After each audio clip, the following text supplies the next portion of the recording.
So you created a fake account by the name of Marissa, and he was telling Marissa how much money he makes? He fell for the bait. Isn't that illegal, Your Honor? Which part? All of it. No. We'll get to you in just a second because I have a lot of questions just based off of that. Marissa. So allegedly, he told Marissa. All right, guys, this one's wild. A mother returns to court with a shocking new twist. She catfished her ex to expose his hidden income. What starts as a routine child support hearing turns into a full-blown drama of fake profiles, hidden earnings, and emotional outbursts. But when the judge starts peeling back the layers, what's revealed flips the case on its head. It was a little extreme. So he actually makes $4,000 a week, and I've got that proof right here for you. Okay. All right. So that's an additional, if true, it's an additional $16,000 a month. Let's look through here. Okay. And you're wanting an increase of his child support. You do this much talking? Oh, hold on, I get you. She really said it. She catfished him using a fake profile, named Marissa, just to dig up proof about his money. Think about that for a second. Is that dedication or deception? And when the judge asked if that was illegal, even the courtroom got quiet. Would you go that far just to prove someone's lying? Would you spell your last name for me? Yes, Your Honor. Cotty. All right. Is it Cotty? Cotty. Okay.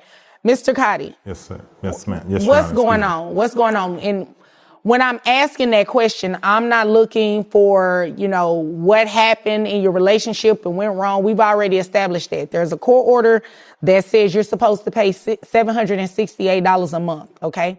For $1,000 a week. That's what she claims he's making now. And she's got screenshots. But here's the twist. Those captions were pulled from his own social media. If those posts are real, he's making way more than what he originally reported.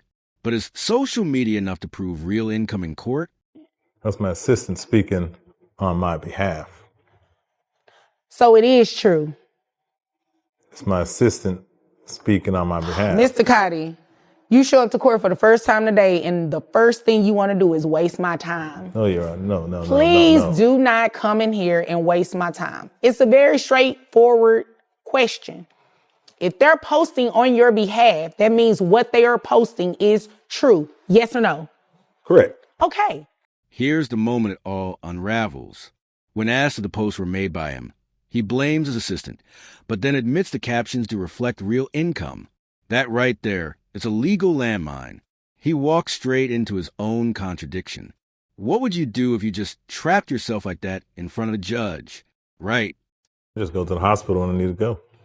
Can you get access to health insurance coverage? Because right now you're reimbursing her $150 for coverage. I thought they ended Obamacare. Okay, so this is the way it works. That's not private health insurance. Oh. Private health insurance is something that you have and that you pay for every month. That's what she's doing. Oh. The children have to be covered. How much that cost? Things get tense. He admits he can't provide health insurance and says, I thought they ended Obamacare. The judge has to break it down like a parent teaching a teen. Private insurance isn't the same as government care. This isn't just about child support. It's about showing up, being responsible, and understanding basic obligations. Right? Yes, Your Honor. All right. So that means she would be the one that is entitled to receive the child support from you. And it is based strictly off of your net resources. So, by your own admission, you make more money. However, you're saying it is for your business. Now, let me ask you a question. Did you bring in the paperwork from your sole proprietorship, like the tax return or anything? He says the kids might as well live with him. But when the judge presses, he admits they live with her. That admission flips the whole argument because in custody and support law, residency matters. And saying they're always over there doesn't mean anything in court. It's what's on paper that counts. All right. You got served. Did you read the paperwork you were served with? I was at my concert. The guy handed me a piece of paper I was performing. That's about it. So the answer is no, probably. Correct. Okay. Well, within that paperwork, when you're served, it tells you you're coming to court today, and these are some documents that you need to bring with you. Now, granted, everybody doesn't bring them, but that's how you would have. He confesses he didn't bring any tax documents. Why? He says he hasn't filed in 3 to 4 years. The courtroom pauses.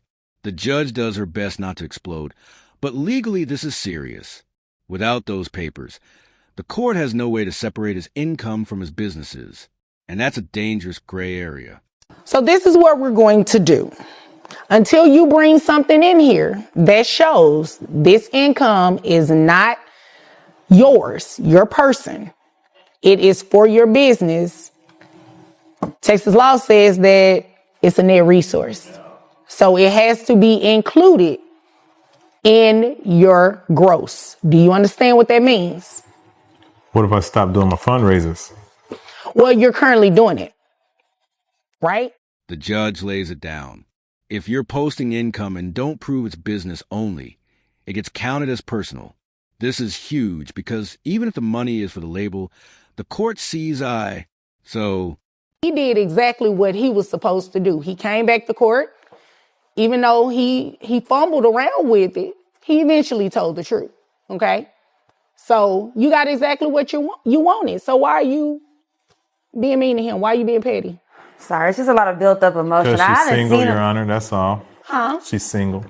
Oh, so that's what it is. It's some hurt feelings because you bought that little bag. A little jealousy. You heard what she said? Talking about. now, the judge turns to her. She calls out the mother for acting petty and making this about revenge, not responsibility. That emotional snap, it reveals something deeper. Hurt, jealousy, unresolved history. But family court isn't therapy. If it's not about the kids, the judge won't have it. So the fact that you know it is kind of disingenuous for you to come in here and act as though you didn't know it. Because it doesn't look like you're no longer coming in here for the benefit of the kids. It looked like you just want to come in here and stick it to them and get more money off of them. No, these kids are very expensive. No, I don't disagree that children are very expensive. However, you can't play with unclean hands. Toxic. Excuse me. Even after all the drama, the judge rules that the extra income isn't personal. It's for the business. That's why the support doesn't go up. She even gives him a credit for taking over health insurance. This decision is legally sharp and emotionally charged. Fair, maybe, but satisfying? You tell me.